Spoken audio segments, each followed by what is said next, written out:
الشيخ محمد بن عبد الوهاب ابن سليمان التميمي. بسم الله الرحمن الرحيم. اعلم رحمك الله أنه يجب علينا تعلم 4 مسائل. الأولى العلم. الحمد للہ وکفی وسلام علی عبادہ الذین اصطفی اما بعد. بات چل رہی تھی صبر کی کہ انبیاء علیہم الصلاۃ والسلام یا ہمیشہ توحید و سنت کی داعی حق کی دعوت دینے والوں کو صبر کرنا چاہیے، اور یہ سنت اللہ ہے کہ ان کو تکلیف دی جائے گی، ان کو ستایا جائے گا، ان کو تنگ کیا جائے گا، لیکن داعی کا کام ہے صبر سے کام لینا، چونکہ اللہ تعالیٰ اس کی اور جتنا اللہ تعالیٰ کسی نہ کسی دن اس کی مدد ضرور کریں گے. آج بھی اسی سلسلے کی ایک بات اور آپ کو بتاتے ہیں. اللہ رب العالمین نے یہ سنت برقرار رکھی کہ جب بھی کسی نبی نے، کسی داعی نے اللہ کا خالص پیغام لوگوں کو پہنچانا شروع کیا، تو جو لوگ ہدایت سے محروم ایک زمانے تک سے رہتے ہیں، ضلالت و گمراہی میں ہیں، شرک و بدعات ہی کو دین سمجھ کر کے اپنا اسی کو انہوں نے اسلام سمجھ رکھا ہے، جب اللہ تعالیٰ اپنے نبیوں کو یا کسی داعی کو اللہ تعالیٰ توفیق دیتے ہیں، جب موجودہ افکار، باطل نظریات، کفر و شرک اور ضلالت و گمراہی میں مبتلا لوگوں کو حق کی طرف بلاتے ہیں، تو حق کا قبول کرنا بہت مشکل ہوتا ہے، اور برابر لوگ عداوت اور دشمنی میں دشمنی کرنے لگتے، مبتلا ہو جاتے ہیں.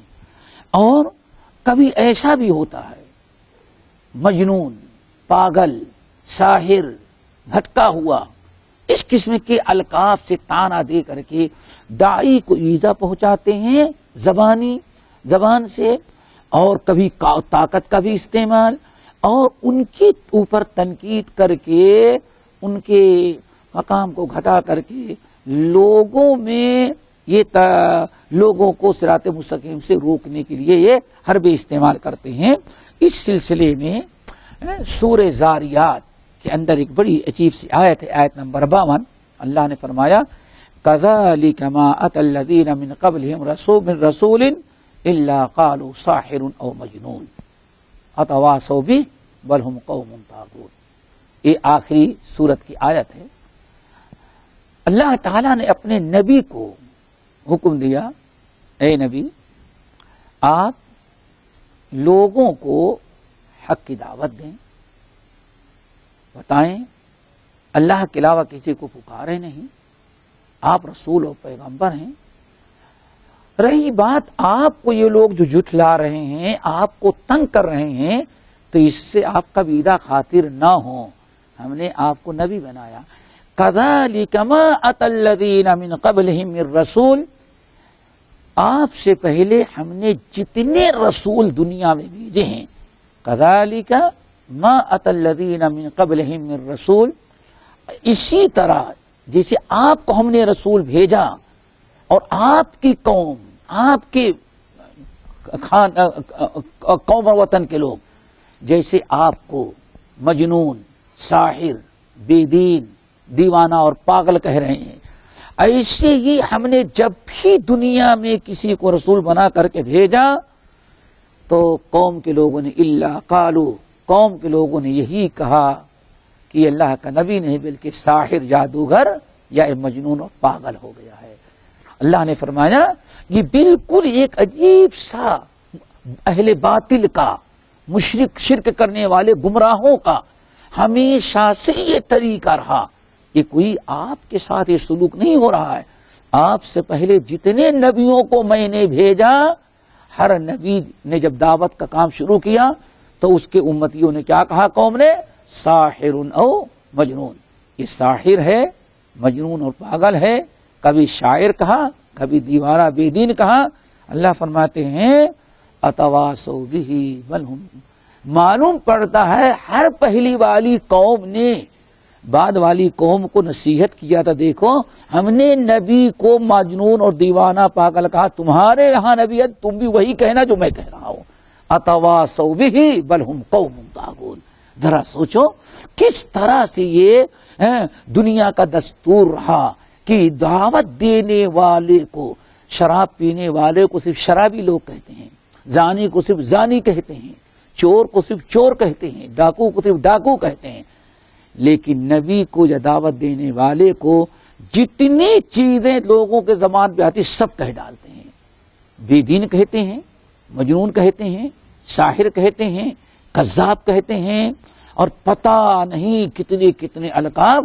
انظر کیف ضربوا لک الامثال فضلوا فلا یستطیعون سبیلا۔ اے نبی دیکھیں کتنے القاب آپ کو دے چکے، کسی ایک بات پر ان کو اطمینان نہیں ہوتا۔ تو یہ ہمیشہ اس طرح سے یاد رکھنا چاہیے۔ اچھا پھر یہ اللہ تعالیٰ کا ایک نظام ہے، اللہ تعالیٰ اس کے ذریعے آزماتا ہے، نبی کا بھی امتحان اور قوم کا بھی امتحان۔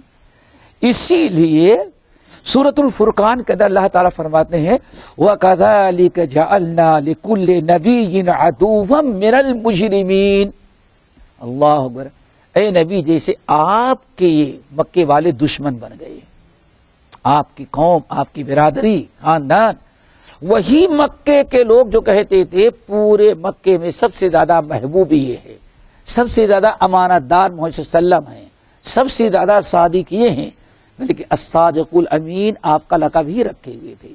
لیکن جیسے آپ نے یا ایھا المدثر قم فانذر وربک فکبر، جیسے اللہ تعالیٰ نے دعوت دیا اور قوم کو ڈرانا شروع کیا اور بیان فرما دیا، اعلان کیا، لوگو انا النذیر الاعلیان، میں تمہارے پاس اللہ کا نبی و پیغمبر بن کر کے آیا ہوں۔ بلکہ آپ حضرات نے سنا ہوگا کہ جس دن نبی علیہ السلام رسالت و نبوت کا اعلان کر رہے تھے، اعلان کے پہلے بھی آپ کو صادق الامین ہی کہہ رہے تھے۔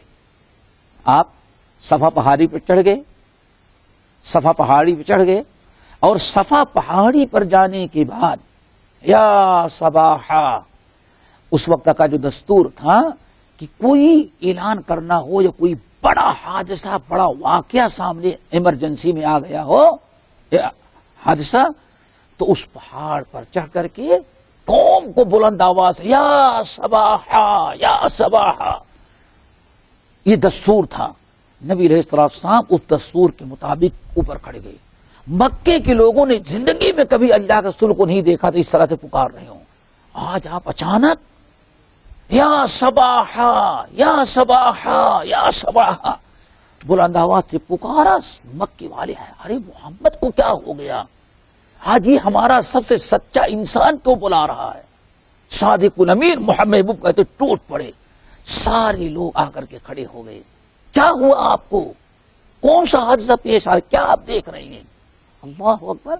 سب محبت میں، زندگی میں پہلی مرتبہ اللہ کے رسول کو دیکھے کہ آپ پریشان اور کسی چیز کی طرف بلانا، کوئی خبر دینا چاہتے، ٹوٹ پڑے سارے لوگ۔ آنے فرمایا میرے بارے میں تمہارا کیا خیال ہے؟ بہت سچے بھائی، آپ کے بارے میں کیا بتائیں، کیا بات ہے؟ کہا دیکھو اگر میں تمہیں بتاؤں میں پہاڑ پر ہوں اور تم پہاڑ کے نیچے میرے سامنے ہو، پیچھے پہاڑ کے کیا ہے تم لوگ دیکھ رہے؟ نہیں ہم نہیں دیکھ رہے ہیں، آپ دیکھ رہے ہیں بس۔ نے فرمایا اگر میں یہ بتاؤں کہ پیچھے بہت بڑا دشمنوں کا لشکر آ کر کے یہاں کھڑا ہوا ہے اور رات ہونے کا انتظار کر رہا ہے، جیسے اندھیرا چھا جائے اور تم لوگ سو جاؤ دشمن تمہارے اوپر حملہ کر دے، اور بالکل اسی انتظار میں بہت بڑا لشکر کھڑا انتظار کر رہا ہے، کیا تم بات مانو گے؟ اللہ وسلم اے محمد آپ سے کبھی ہم لوگوں نے جھوٹ نہیں سنا، بالکل ہم لوگ آپ کی تصدیق کریں گے۔ دیکھو ابھی اس وقت بھی مکے والے آپ کی تصدیق ہی کریں گے۔ آنے میں تو سنو بات اصل یہ ہے کہ میں اللہ کا نبی بن گیا ہوں، اللہ نے مجھے نبی بنا کر کے بھیجا، انا النذیر العریان، میں اللہ کا نبی بن کے آیا ہوں، تمہارا اللہ کا پیغام پہنچا رہا ہوں کہ ایک اللہ کی عبادت کرو، وَاتْرُكُوا مَا كَانَ يَعْبُدُ آبَاؤُكُمْ، ایک کفر و شرک، بتوں کی بت پرستی چھوڑو۔ ابھی سب سے سچے آپ کو تسلیم کر رہے تھے، لیکن جیسے آپ نے دعوت دیا توحید کی، رسالت کا اعلان کیا کہ میری پیروی کرو، اتنا کہتے ہی بدبختوں نے کیا، تبًّا لَكَ أَلِهَٰذَا جَمَعْتَنَا، اللہ تجھے برباد کر دے، کیا اسی کام کے لیے مجھے تو نے بلایا تھا؟ دیکھا فوراً جھٹلانا، دشمن بن گئے۔ ابھی ایک جملہ استعمال کرنے کے پہلے آپ سے کے محبوب تھے، آپ سب کے محبوب تھے، سب آپ سے محبت کرتے تھے، لیکن بس ایک جملہ آپ نے اعلان کر دیا، میں اللہ کا رسول ہوں، میری بات مانو، ایک اللہ کی عبادت کرو، بت پرستی چھوڑو۔ دیکھیں 40 سالہ الفت محبت ایک لمحے میں عداوت میں تبدیل ہو گئی۔ اللہ فرماتے ہیں وَكَذَلِكَ جَعَلْنَا لِكُلِّ نَبِيٍّ عَدُوًّا مِّنَ الْمُجْرِمِينَ، اے نبی یہ مکے والے جو آپ کے دشمن ہو گئے ہیں تو کوئی نئی چیز نہیں، آپ پریشان نہ ہوں، اللہ تعالیٰ کی مدد آپ کو آئے گی۔ یہ جتنے لوگ دشمن ہو گئے ہیں اس کی پرواہ نہ کریں، کیوں؟ اسی طرح سے ہمارا دستور رہا قوموں کا، جب بھی ہم نے کسی نبی کو بھیجا تو قوم کے مشرک اور مجرم جتنے تھے سب نبی کے دشمن بن گئے۔ اس لیے ہمیں اس بات کا احساس ہونا چاہیے کہ دیکھیں توحید کی دعوت، سنت کی دعوت، خالص اسلام کی دعوت دینے کے لیے جب کھڑے ہوں گے، جہاں شرک کو شرک، بدعات کو بدعات کہیں گے اور باپ دادا کے رسم و رواج پر ہم تنقید کریں گے یہ غلط ہے، یہ دین نہیں ہے، تو قوم برداشت نہیں کرے گی، قوم فوراً عداوت و دشمنی میں پر آ جائے گی۔ لیکن قوم دشمن تو ہو گئی، قوم دشمنی پر آمادہ ہو گئی، ہمارا کام دشمن بن جانا نہیں ہے، دشمنی کا جواب دشمنی سے نہیں دینا ہے۔ یہی وہ موقع ہے جہاں اللہ نے بیان فرمایا فاصبر کما صبر اولو العزم من الرسل، اے نبی جیسے آپ سے پہلے ہمت والے نبیوں نے صبر سے کام لیا ہے، آپ بھی ویسے ہی صبر سے کام لیں۔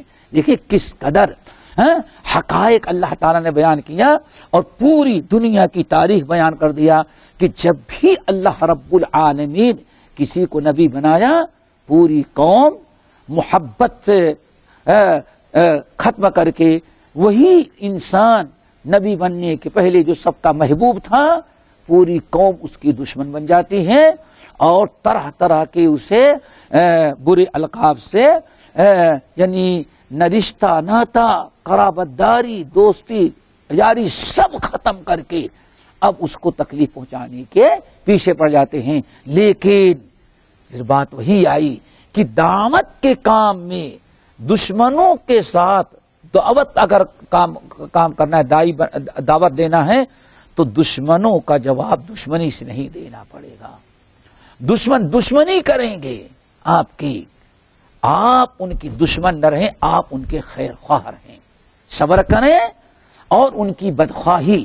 اسی لیے کسی نے بہت اچھی مثال دی کہ دیکھو دائی جو ہے، دائی نبی جو ہوتے ہیں، دائی جو ہوتے ہیں، وہ قوم کے لیے، بگڑی ہوئی قوم، بیمار قوم کے لیے وہ ڈاکٹر ہوتے ہیں۔ ایک مریض جو ہوتا ہے، بیمار ہے، اس کو تکلیف ہے، اس کا جسمانی ایک ڈاکٹر ہے۔ ڈاکٹر کے ہاں جب اس کو لے کے جاتے ہیں، ڈاکٹر جب کہتا ہے سوئی لگائیں گے، آپریشن کریں گے، تو ذرا دیکھو اس ڈاکٹر نے جیسے کہا اب وہ آدمی آدھا ویسے ہی مر جاتا ہے، تو عادی ہو گئے، ورنہ لوگ ایک زمانے میں پتا چل جائے ڈاکٹر سوئی لگا تو ہاسپٹل سے نکل کے جاتے تھے، آپریشن بہت دور کی بات ہے، سمجھ گئے نا، بے ہوش۔ ایک زمانہ وہ تھا کہ مریض کو یہیں پھوڑا ہو جائے انگلی میں، کبھی ایسا خطرناک ہوتا تھا کہ تڑپتا تھا، بے قرار ہے، پریشان حال ہے وہ بیچارہ، لیکن ڈاکٹر آیا نہیں، اس کو تو آپریشن کرنا پڑے گا۔ اور اس زمانے کی بات بتا رہے ہیں جب آدمی کو بے ہوش کرنے کا کوئی راستہ نہیں تھا، مریض پیسہ بھی دیتا ہے، کہتا بھائی اتنا پیسہ لے، سب دے گا.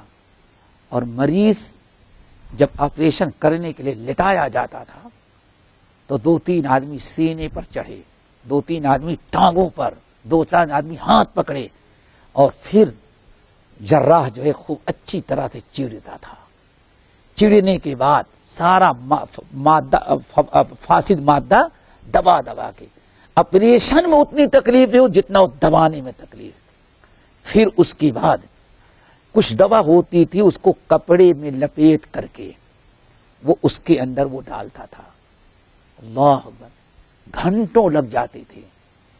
لیکن مریض, ڈاکٹر اپنا کام کرتا تھا, کبھی مریض کو تھپڑ نہیں مارتا تھا. مریض ہاتھ پیر پٹکتا تھا, گالیاں دیتا تھا, جب تکلیف ہو کہتا تھا حرامی بہت جلاد ہے, بڑی تکلیف دیتا تھا. لیکن اس کے بعد دیکھے ڈاکٹر کبھی کچھ نہیں کہتا, ڈاکٹر اپنا کام کرتا ہے. تو یہ بتاؤ, دل کا مریض, عقیدے کا مریض, عمل کا مریض, جس کے دل میں نفاق, کفر, شرک, باپ دادا کا رسم اور آج کی محبت ہے, اب اس کو جب ایک دائی, نبی, پیغمبر یا نبی کا وارث اس کو جب دین کی باتیں بتاتا ہے تو اس کو بڑی کڑواہٹ محسوس ہوتی ہے. وہ لڑنے پر آمادہ, پر دشمنی پر آمادہ ہو جاتا ہے. لیکن دائی کا کام یہ کہ دشمن نہ بنے, بلکہ وہ یہ سوچے اس کی عقیدی کو دور کرنا ہمارا کام ہے, اس کو بتانا ہے, اللہ کا پیغام پہنچانا ہے, اس کی اصلاح کی فکر ہو, ڈاکٹر کے مانند بن جائے تو کبھی اہل باطل کا دشمن نہیں بنے گا, بلکہ ان کا کیا ہوگا, ہمدرد اور خیر خواہ ہوگا. اللہ تعالیٰ عمل کی توفیق نصیب فرمائے اور ہمارے اندر خوبیاں پیدا کر دے.